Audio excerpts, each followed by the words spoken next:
I grew up as a daddy's girl. My father was the kind of man who made me feel like I was the most important person in the world. Even after my parents divorced when I was 10, he never let me feel like I had lost him. I lived with my mother, but every weekend, without fail, he would pick me up. Our weekends were sacred: movie marathons, long walks in the park, late-night ice cream runs. He always told me that no matter what, I would always have him. I believed him. At first, my mother didn't seem too concerned about my weekends with Dad. She was happy to have some time to herself, and I got to have my father's full attention. But then he met Carol. Carol seemed nice at first. She had this warm, welcoming presence, the kind that made people feel comfortable. She had two kids, Ethan, who was 11, and Megan, who was 9. I was 13 when they entered my life, and I remember thinking it might be nice to have something that felt like a full family again. Dad was happier, and I thought maybe this would be good for all of us. It didn't take long for things to change. At first, it was small things. Dad started canceling some of our weekend plans because Carol had family activities planned. He said I could still come, but it wasn't the same. Instead of just the two of us, it was me, Carol, Ethan, and Megan. They weren't bad kids, but I always felt like I was an outsider in their little unit. Then, over time, I started noticing how Carol subtly pushed me to the side. It was never outright cruelty, just small exclusions that made it clear I wasn't really part of her vision of the family. When they took family pictures, I was usually off to the side or not in them at all. When Dad bought gifts, he made sure to get something for all three of us, but I started realizing my gifts were more generic, like an afterthought. One Christmas, Ethan got a brand new gaming console, Megan got an expensive dollhouse, and I got a gift card with no note attached. It was a little thing, but it hurt. Dad started working more too. Carol didn't work, and raising two kids wasn't cheap. I overheard them arguing about money more than once. He started picking up extra shifts and side jobs, and the weekends we spent together became less frequent. More often than not, I'd show up at his house, and he'd be too tired to do much more than watch TV while Carol fussed over Ethan and Megan. I tried not to take it personally. I told myself that he still loved me. But love wasn't enough to stop what came next. When I was 15, my mother lost her job, and things got tight at home. She asked my father for extra financial help, but he told her he was barely keeping up with Carol and the kids. I didn't want to be a burden, so I stopped asking him for little things: new shoes, money for school trips, even basic stuff like lunch money sometimes. That same year, I overheard something that changed everything. I had come to my father's house one weekend and was about to go into the kitchen when I heard Carol talking to him. "She's old enough to take care of herself, Mike. We have two kids to think about. You don't need to keep throwing money at her and her mother." My stomach twisted. I waited for my father to defend me, to remind her that I was his daughter too. But all he did was sigh and say, "It's just hard. I'll figure something out." I stood frozen in the hallway, the reality of my situation sinking in. I wasn't a priority anymore. After that, I stopped going to my father's house as often. If he noticed, he didn't say anything. The less I was around, the easier things seemed for him. I started working part-time to help my mother, saving what little I could. Years passed, and I tried to ignore the bitterness growing inside me. I told myself it wasn't his fault, that he was doing his best. But deep down, I knew that wasn't true. I was 25 now, and I barely spoke to my father anymore. The man who had once promised me I would always have him had become a stranger. And the worst part? I wasn't even sure if he noticed. Growing up, I always thought that no matter what, my father would be there for me. He used to look at me like I was his whole world. I still remember sitting on his lap as a kid while he read me bedtime stories, his voice warm and steady. But as I got older, that version of him started slipping away, little by little, until one day, I realized he wasn't really mine anymore. At first, it was easy to pretend things hadn't changed. After my dad married Carol, I told myself I was just adjusting to our new, blended family. I was trying so hard to be okay with it, even when it became obvious that I wasn't a real part of their world. Dinner at Dad's house became a routine exercise in feeling invisible. Carol always made sure the conversation revolved around Ethan and Megan, their soccer games, their grades, their little achievements that were treated like monumental events. Meanwhile, my accomplishments were barely acknowledged. I was 16 when I won a regional writing competition. It was a huge deal for me. I had spent months perfecting my short story, pouring my heart into it. The night I found out I won, I ran to tell my dad. He was sitting at the dining table, listening to Ethan talk about his baseball game. I waited for a lull in the conversation, but it never came. Finally, I just blurted it out. "Dad, I won the writing competition." He looked up, blinked like he had just remembered I was in the room. "That's great, kiddo," he said distractedly, then turned back to Ethan. "So your coach thinks you'll be a starter next season?" That was it. No congratulations, no questions, nothing. It wasn't the first time, and it wouldn't be the last. The real turning point, though, came a few months later. My dad and I had made plans to visit my grandmother that summer. She lived a few hours away, and we had always gone together, just the two of us. It was one of the few traditions that still felt like ours. But a week before we were supposed to go, he called me. "Hey, sweetheart," he said, his voice hesitant. "Something's come up." Something. That something turned out to be a week-long beach vacation with Carol, Ethan, and Megan. We can visit grandma another time, he said, like it was no big deal. We never did. At 17, I started thinking about college. My mom and I had always assumed that my dad would help pay for it. He had set up a college fund for me years ago, and even though I never asked about it, I believed it was still there. Then one day I found out the truth. It happened by accident. I was at Dad's house, sitting in the living room while Carol was on the phone. She had this habit of talking too loudly, and I wasn't really paying attention until I heard my name. No, Mike already took care of that, she was saying. Ethan's tuition was covered with the college fund, so we don't have to worry about it. I froze. I must have misheard. There was no way she was talking about my college fund. But when I confronted my father, he couldn't even look me in the eye. Ethan needed to go to a good school, he said, like that was supposed to justify it. It was an investment in his future. I stared at him, my chest tight, my hands shaking. And what about my future? I asked, my voice barely above a whisper. His face twisted, like he was annoyed that I was making a big deal out of it. You'll figure something out, he said. That was the moment something inside me cracked. I had spent years making excuses for him, convincing myself that I still mattered. But I didn't. Not enough. I stopped going to his house after that. I couldn't bear to sit at that dinner table, listening to them talk about Ethan's expensive school while I was trying to figure out how to afford college on my own. But the worst part, the absolute worst part, came at the end of my senior year. Graduation was supposed to be a big deal. My mom and I had planned for it for months. I had worked my ass off to graduate with honors, and even though it wasn't easy, I was proud of myself. I sent my dad the details weeks in advance. I reminded him, over and over. He had promised me he'd be there. But the night before my graduation, I got a text from him. Sorry, sweetheart. Megan has a gymnastics competition tomorrow. I can't miss it. I stared at my phone, waiting for the punchline. Some kind of explanation. But that was it. He chose Megan's competition over the biggest moment of my life. I didn't cry. Not at first. I just sat there, my whole body numb. My mom was the one who held me when it finally hit me, when the sobs I had been holding back came rushing out all at once. He didn't even call that night. At my graduation, I stood on that stage, scanning the crowd, knowing he wasn't there. He was probably sitting in some gymnasium, watching Megan do cartwheels. And for the first time in my life, I let myself accept the truth. I wasn't his priority. Maybe I never had been. By the time I left for college, I had already accepted that my father's world didn't have much room for me. I told myself it didn't matter, that I was used to it. But there was still a part of me, a small, desperate part, that kept hoping things would change. At first, I made an effort. Even though I had to take out loans and work 2 part-time jobs to afford school, I still tried to keep in touch. I called him every week, sent him pictures of my dorm, updates about my classes. Sometimes he responded, sometimes he didn't. When he did, it was usually short, distracted. That's great, sweetheart, he'd say, his voice already fading like he was only half listening. Ethan just got elected team captain, by the way. Isn't that amazing? I stopped talking about myself after a while. Visiting home wasn't any better. I still went to his house during the holidays, though I'm not sure why.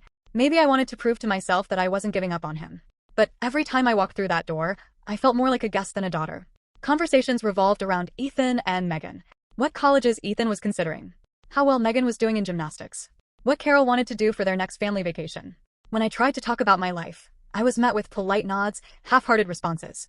No one really listened. I could have told them I had won a Nobel Prize, and I doubt it would have been acknowledged. One Thanksgiving, I decided to test it. We were sitting at the dinner table, Carol going on about Ethan's football scholarship, when I cleared my throat. I got published, I said casually, watching my father's face. A short story in a literary magazine. Carol barely paused. That's nice, dear, she said, waving her hand dismissively before turning back to Ethan. Anyway, they say he's got a real shot at going pro. I glanced at my father. He didn't even look at me. He was too busy nodding along with whatever Ethan was saying. I could have screamed. I could have flipped the table over. Instead, I just stared at my plate, pressing my nails into my palms until it hurt. I stopped going to Thanksgiving after that. Still, I kept trying to reach out. Maybe I was stubborn. Maybe I just didn't want to accept the truth. One summer, I asked my father if we could spend a day together. Just us. No Carol, no Ethan, no Megan. He agreed. I felt hopeful for the first time in years. We planned to meet at a small cafe near his house. I got there early, nervous and excited, like a kid waiting for their parent to pick them up from school. 15 minutes passed. Then 30. Then an hour. I called him. No answer. 2 hours later, I got a text. Sorry, sweetheart. Something came up. Next time, okay? I later found out that something was Megan's dress fitting for a dance recital. I didn't ask for another meeting after that. The final blow came a year later. I had invited my dad to visit me at college for a weekend. I had saved up for months so I could take him to a nice dinner, show him around campus, introduce him to my friends. He said he would come. The day before he was supposed to arrive, I got a voicemail. Hey, sweetheart. Listen, I hate to do this, but we have a bit of a situation here. Ethan got into a minor car accident. He's fine, completely fine, just a little shaken up, but I think I should stay home just in case. Rain check. Ethan's car had a scratch on the bumper. That was the minor accident. I sat on my dorm bed, staring at the wall, and felt something inside me go completely still. I had spent my whole life trying to prove that I was worth his time, that I mattered. But I didn't. Not enough. Not ever. That was the moment I stopped trying. By the time I reached my late 20s, I had already accepted that my father and I weren't close. I wasn't angry anymore. Not in the way I had been in college, when I was still desperate for his attention, still hoping he would finally see me. Instead, there was just a quiet kind of grief, a dull ache I carried with me, knowing that I had spent years trying to hold on to something that was never really mine. I told myself I had moved on, that I didn't care. But then came his 50th birthday party. I hadn't heard anything about it, which wasn't surprising. We barely spoke anymore, and when we did, our conversations were nothing more than hollow pleasantries. But one evening, as I was scrolling through social media, I saw it. Photo after photo of a huge, extravagant party. A rented venue with chandeliers and floor-to-ceiling windows. Dozens of guests dressed in their finest clothes, glasses raised in a toast. My father at the center of it all, laughing, his arm around Carol. I kept scrolling. Ethan and Megan were there, of course. So were Carol's extended family, my father's friends, and even distant relatives I hadn't seen in years. Everyone was there. Everyone except me. I stared at the pictures for a long time, feeling nothing at first. Then, like a slow-building storm, the emotions hit, confusion, hurt, and finally, the crushing realization. He hadn't even told me about it. I debated whether to confront him. Maybe it was a mistake. Maybe I was just being dramatic. But deep down, I already knew the truth. I ended up texting him. I kept it simple. Hey, I saw the pictures from your birthday party. I didn't get an invite. He didn't reply until the next day. Oh, sweetheart, that was a mistake. I thought you were on the invite list. Must have been some kind of mix-up. A mix-up. I wanted to believe him. I really did. But how do you accidentally forget to invite your own daughter? I didn't respond. A week later, I opened my phone and saw that I had been removed from the family group chat. It was a small thing. Just a group text where they shared photos and made plans, but it confirmed what I had already suspected. I wasn't part of the family anymore. I sat on my bed, staring at the blank screen, wondering if anyone had even noticed. Then I thought about all the times I had been ignored at dinner, all the canceled plans, all the moments where I had tried to make space for myself in his life, only to be pushed aside. I should have been used to it by now. But somehow this felt different. Final. The last time I had really needed my father, he had refused to help me with school. And yet, just a few months after his birthday, I found out he had bought Ethan a brand new SUV, $60,000, fully loaded. I only found out because my cousin Lisa mentioned it offhandedly during a phone call. Yeah, your dad really went all out for Ethan's birthday, she said. I mean, the car is insane. I didn't even know he had that kind of money lying around. I felt something cold settle in my stomach. He bought Ethan a car? I asked, already knowing the answer. Oh yeah, brand new. Leather seats, sunroof, the whole deal. Honestly, I'm kind of jealous. I felt like I had been punched in the gut. When I was struggling to afford college, when I had swallowed my pride and asked him for help, he had told me he couldn't. That he just didn't have the money. But he had $60,000 for Ethan. I didn't say anything to Lisa. I just ended the call and sat there, feeling something inside me break. I started therapy a few months later. It wasn't just about my father, there were a lot of things I needed to work through. But our relationship was the thing that kept coming up again and again. For the first time, I let myself say the things I had always been afraid to say. He had never really tried to make things right. He had never chosen me. I spent so many years convincing myself that if I just tried harder, if I just proved I was worth his time, then maybe he would finally see me. But it was never about me. It was about the fact that he had made his choice a long time ago. And I had spent my entire life hoping he would undo it. Eventually, my therapist asked me a question that I couldn't ignore. Do you think having a real conversation with him would change anything? I told her I didn't know. But I had to try. So I called him. He sounded surprised to hear from me, but not in a good way. More like I had caught him off guard, like he hadn't thought about me in a while. We talked for a few minutes, small talk, meaningless chatter, before I finally said what I had been holding in for years. Dad, I said, my voice shaking. Do you even realize how much you've hurt me? There was a long silence. Then he sighed, like I was being difficult. Sweetheart, why are we doing this? You're bringing up things that don't matter anymore. They do matter, I said. They matter to me. Another sigh. Look, I know things haven't always been perfect, but you act like I'm some kind of villain. I've done my best. And honestly, it just feels like you're jealous of Ethan and Megan. I almost laughed. Jealous? I wasn't jealous. I was tired. I tried to explain to get him to understand, but it was useless. He dismissed every feeling I had, waved away every example I gave him.